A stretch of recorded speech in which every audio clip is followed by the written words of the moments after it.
So for example, dito noon ang mga rave parties were held either sa MTS, yung wala pa yung Malayan, and then some others dito sa Diversion Road doon sa Tulay, padulong sa Crocodile Park. So diyan nangyayari yung rave parties noon, and for some reasons nandun din yung mga undercover agents ng government na magpanggap din sila magpa-party na kumbaga merong budget galing sa agency or sa unit na sige, bili kayo ng droga niyan during that raid party.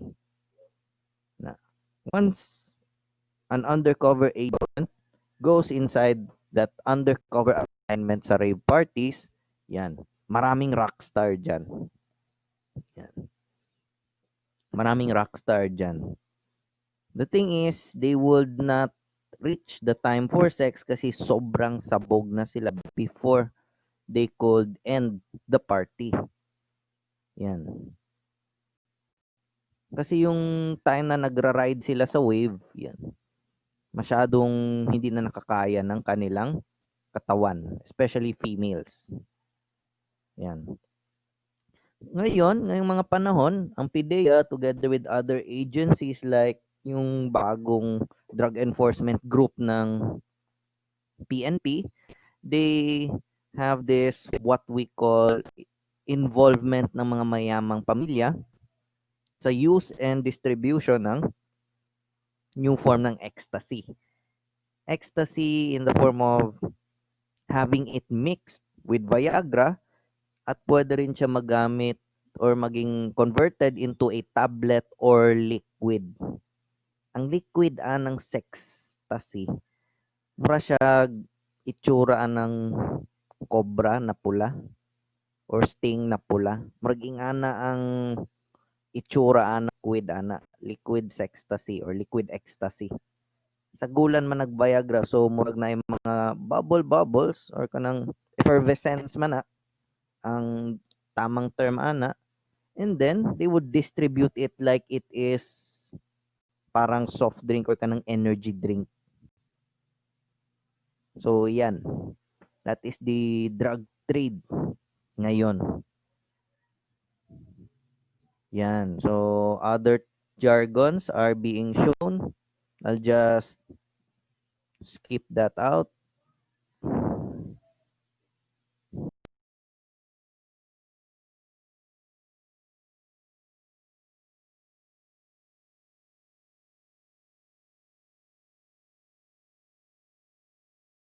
Okay, are there any questions? You can put it a chat or raise your hand.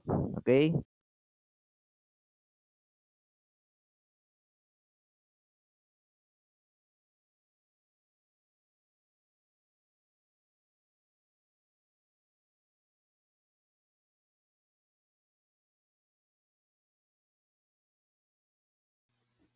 Are there any questions?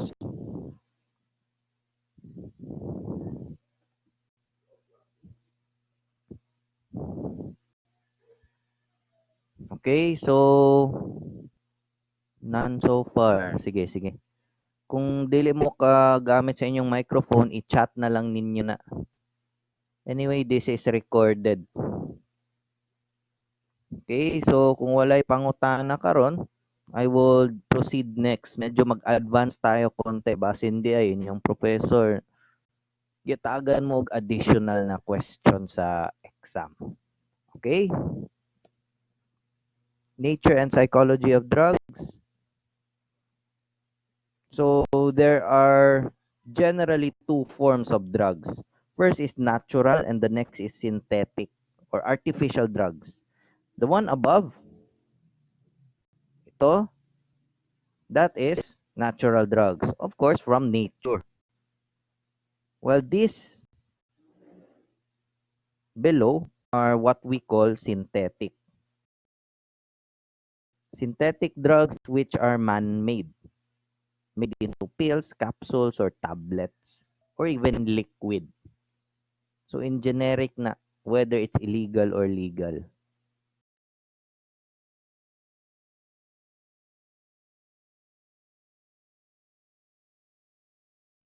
Yan. That is an example of a prescription from the doctor. Kanang sulat manok. Mao nang term nila, sulat manok. Di man jud na masabtan sa normal individuals ang tanan, but pharmacists are trained to read those and to find those generic drugs or specific drugs jud na brand once na masulat yan ng doktor sa prescription. So it allows, or those drugs are generally not allowed to be sold anytime and only upon prescription, while over-the-counter drugs, yun. Yun na yung pwedeng bilhin kahit saan. So those are, or this is the standard format ng mga doctors in creating a prescription to the patient. So meron yan, yung RX symbol. Yan, upper left ng prescription. The symbol originated in medieval manuscripts as an abbreviation ng late Latin verb recipe. Yan. Or from its late Latin term nung recipe na recipier, which means to take or take thus. So, mao na siya ang format. So, dili man ta mga pharmacists, dili man ta mga medical doctors. So, you can just take a look sa nasabing format.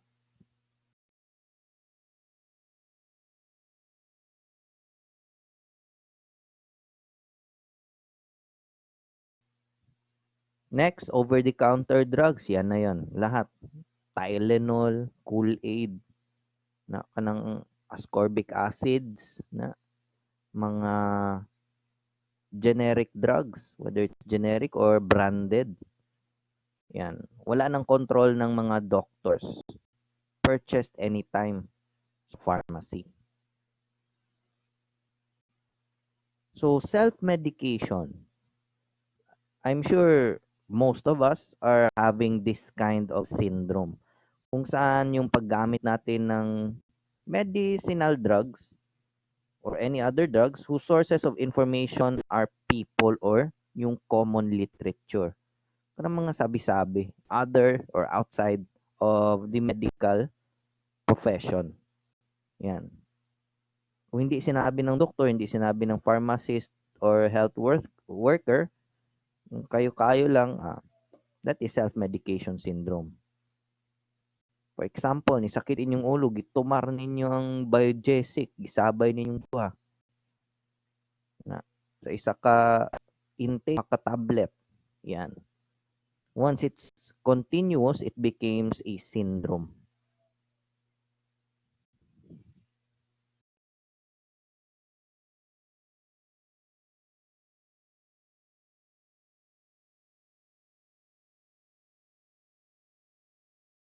Okay, so those are the other popular drugs and their street names. Yang Xanax was famous or is famous sa US. That's having a generic term, alprazolam. Yan. With their street name sa right side. Yan, cocaine. It's actually the white monster. Yan, like po tong monster sa tong sa red velvet, like po to, like kanta man to. Kani, cocaine is basically sniff. So, common na ginagamit na jargon niya or street name, the nose. The nose, smoking gun, sweet stuff, white powder.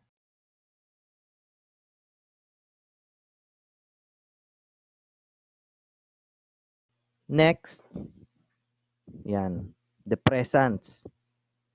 When we say depressants, it lowers the physiological state or yung awareness ng buong katawan.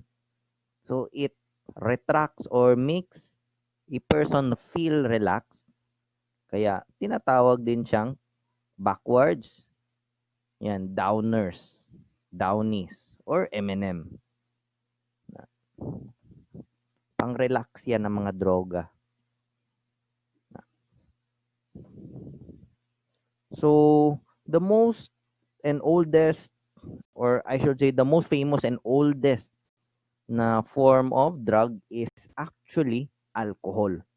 Kanang paborito ninyo, kanang gina-ban karon, alcohol is actually a form of depressant because it lowers the guard ng katawan. Yung functions ng katawan to defend itself becomes a little bit less. Yan. Depressants.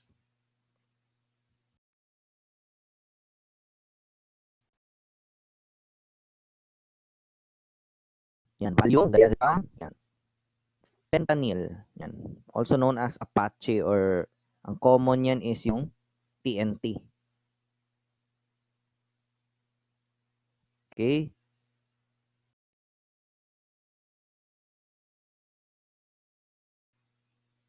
Next, yan, heroin, Big H, or most famously, dope. Yan.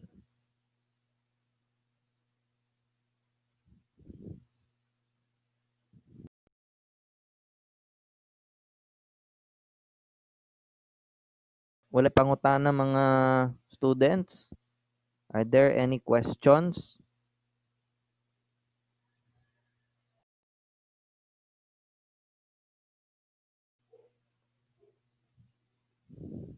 Yan. When we say inhalants, of course, from the word inhale, they are used or would be into the physiological system through inhalation.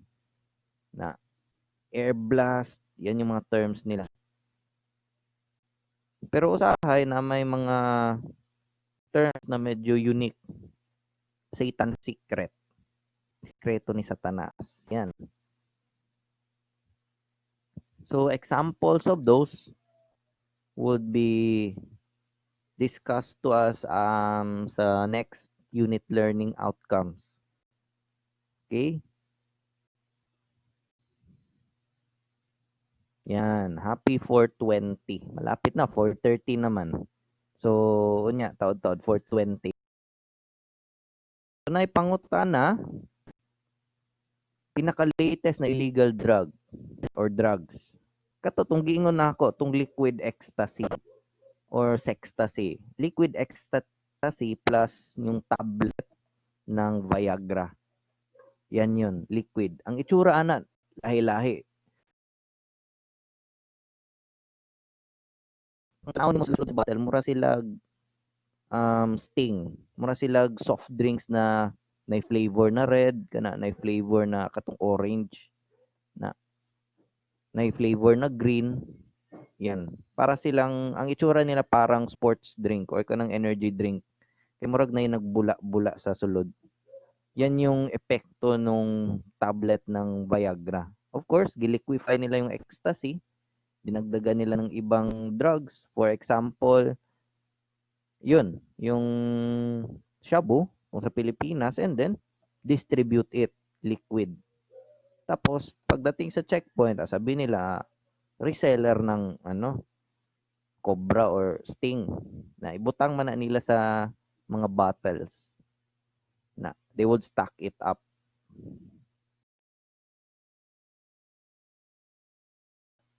Okay, so 6 minutes before okay, hindi yung 4:20 dyan, yung 4:20 na yung time check natin.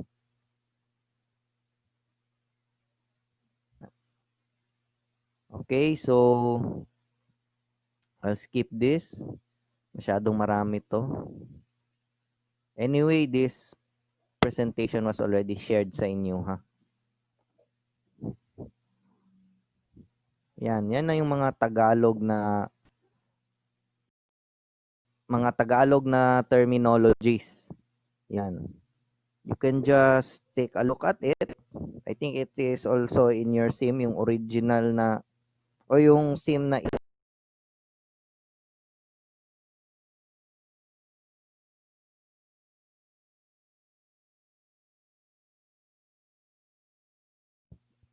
Okay, so, 'di ba?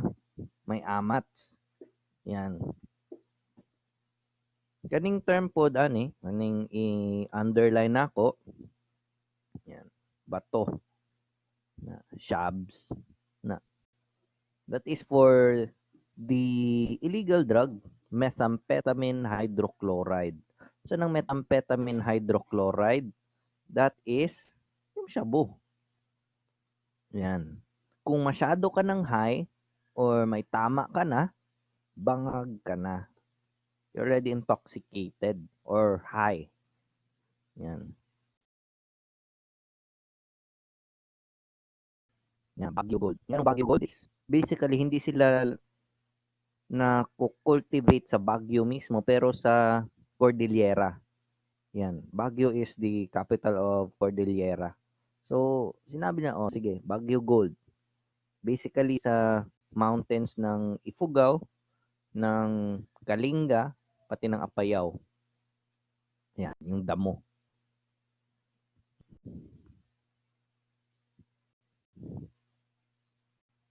Cookies and others, cocaine. Common na na. Next, yan, Mr. E.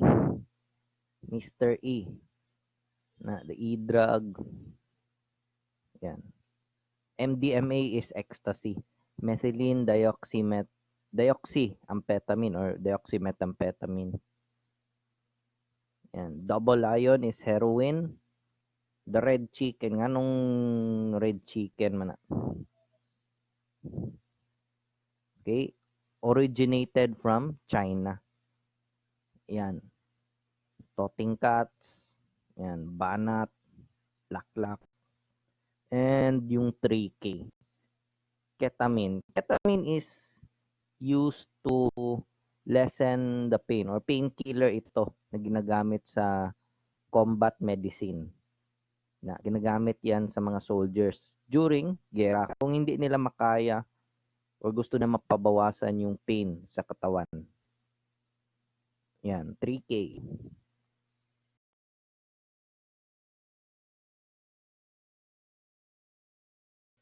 Na tingala mo na artista no. So mo na si Richie Horsey.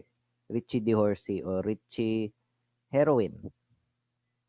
Kalamay or panotcha, that's opium or those preparatory acts and preparatory equipment for the use of opium.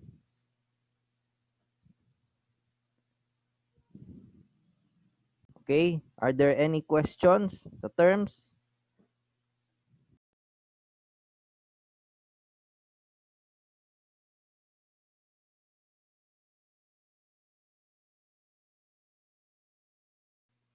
Okay, so kung wala, let's proceed sa physiology of drugs.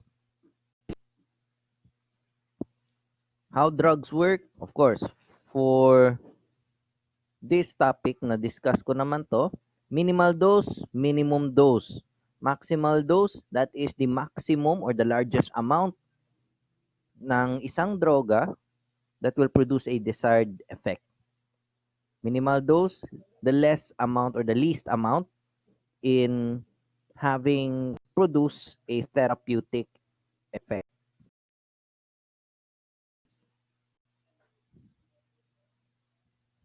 Toxic dose, amount of drug that produces untoward effects such as symptoms of poisoning or yung earlier stages ng poisoning. Kaya toxic.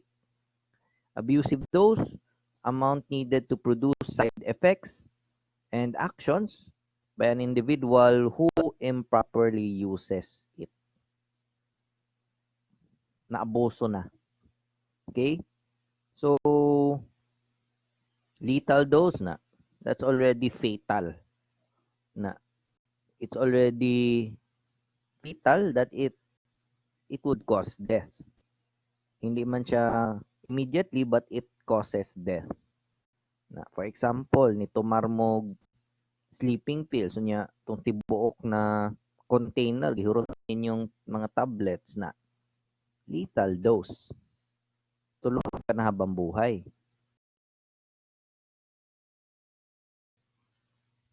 Okay, next. Yan. Time check, 4:20 na, 4:20 na. So, how are drugs administered? Recap tayo, oral. Na. So, it is the most convenient and the most used route for drugs. There are even drugs na still, they won't use this capsule. They would use tablets para mas madaling ma-dilute. Kaning capsules man good, it could have on our internal organs, especially the kidney. Yan. Next, or next of it is injection. Yan. Isa din sa pinaka-common. So, it is having a faster response, faster effect because it goes inside the veins and directly to the circulation of blood.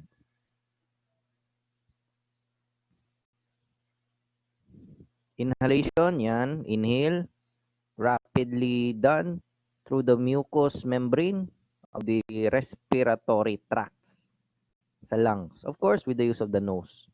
Yan.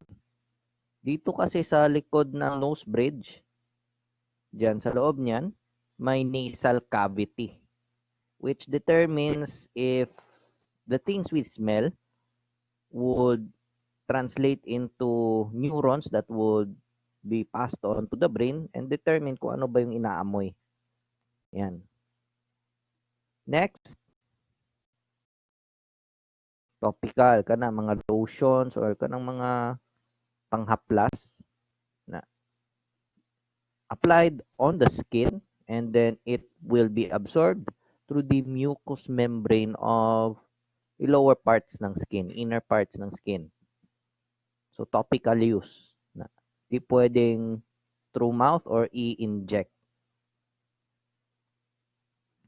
Iontos iontophoresis or iontophoresis, the introduction of drugs into deeper layers of the skin with the use of electric currents or yung kanang mga sonograms for a localized effect.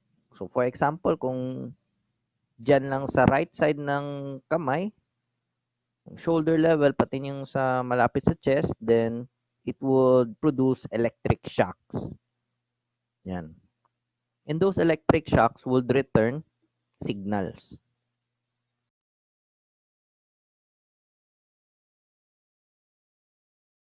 When we say toxicology, it is commonly known as the science of poisons. Okay, na question dire before I continue. Appeal ba sa administered ang smoke? Of course. 'Di ba? How do you use it? 'Di ba through the mouth? Whether or not solid yan or gas, yung paninigarilyo, it's still administered to through the mouth. The thing is, there is a release, 'di ba? Kung bugahan nimo after nimo pagsuyop, there's a release of carbon monoxide. The thing with smoking is that mas maraming nicotine at carbon monoxide ang mananatili sa loob ng katawan, especially the lungs and yung sa ating neck. Yan, yung daluyan ng hangin at pagkain. So that's still a method of administering drugs. Pero yung smoking, it's a vice. Still, merong drug na component niyan. We would know ano yung mga components ng isang cigarette. Yan. Sa next na mga lessons.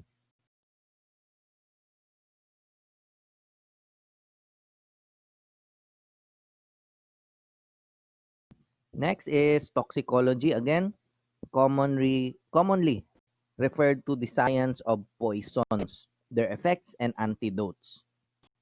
So, kinsa maang father of toxicology? Father of toxicology. Na. So, father of toxicology would be na sa inyong CRI 318 manata na. 318 or sa inyo ang forensic chemistry. If I'm not mistaken, it's Matthew or Phila. Yan. So, toxics, the study of poisons and its effects to living organisms such as animals and, of course, humans. Yan.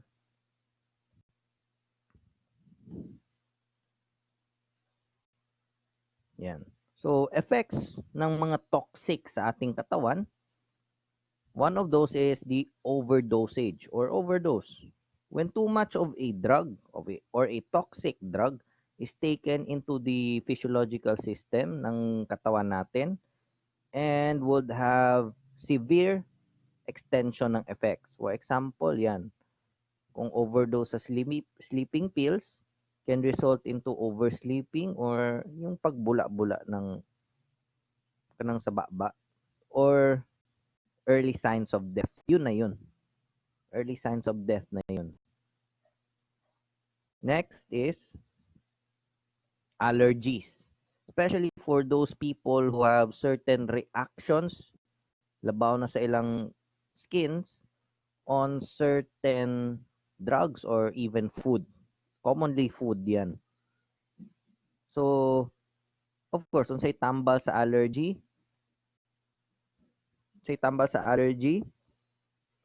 commonly referred to as mga antihistamine. In order to prevent or stop the release of histamine, which is yung allergy. Yan. Severe allergy can result into dermatitis, swelling, fall in blood pressure, and of course, the worst thing is immediate suffocation and death ng may allergy.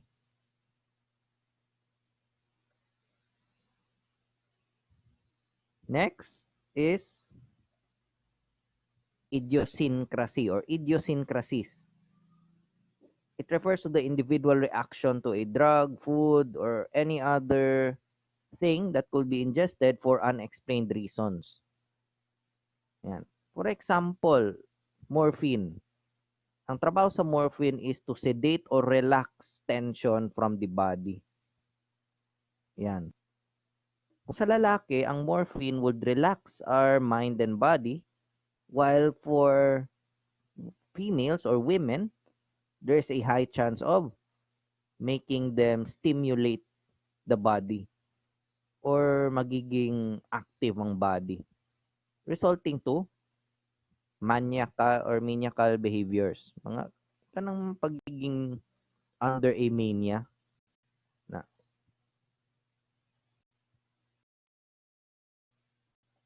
Okay, next. Poisonous properties, yan. Those are dangerous to the body immediately upon intake. Na. Because meron silang mga protoplasmic na content which is dangerous to every cell in the body.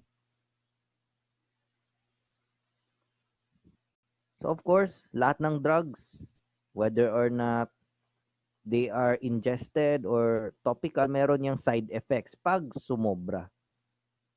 Yan. Pagkahilo, joint pains, muscle pains, headaches, heartburn, difficulty in swallowing, nausea, and of course, it can be having other side effects pero severe na yung iba. So, this is my last topic for today. Some medical uses of drugs, which are the following. Okay? So, first, analgesics relieve pain or painkillers in general. Antibiotics, they combat or control infectious organisms or yung mga bad bacteria and bad viruses which can deplete the energy ng katawan. Antipyretics, those can lower the body temperature or yung pampababa ng fever dahil sa infection sa loob ng katawan. Antihistamines, yan. Sinabi ko, anti-allergic. Yan, anti-allergic. Yan. I-prevent yung pag-meet ng cell at stem cell during sexual intercourse. Decongestants na para ang airways sa ilong, sa nasal cavity, dili ma-congest or dili mo bara. Laxatives na para na sa botmalo. Yan, para sa puwet. To encourage bowel movement and release of the stool. Sedatives can calm and quiet the nerves. Tranquilizers, they're just the same without causing depression. Pero kung sumobra, made-depress talaga. Vitamins, yan, for normal growth and development, proper functioning of the body. Okay, so are there any questions? Are there any questions? Wala na ipangutana?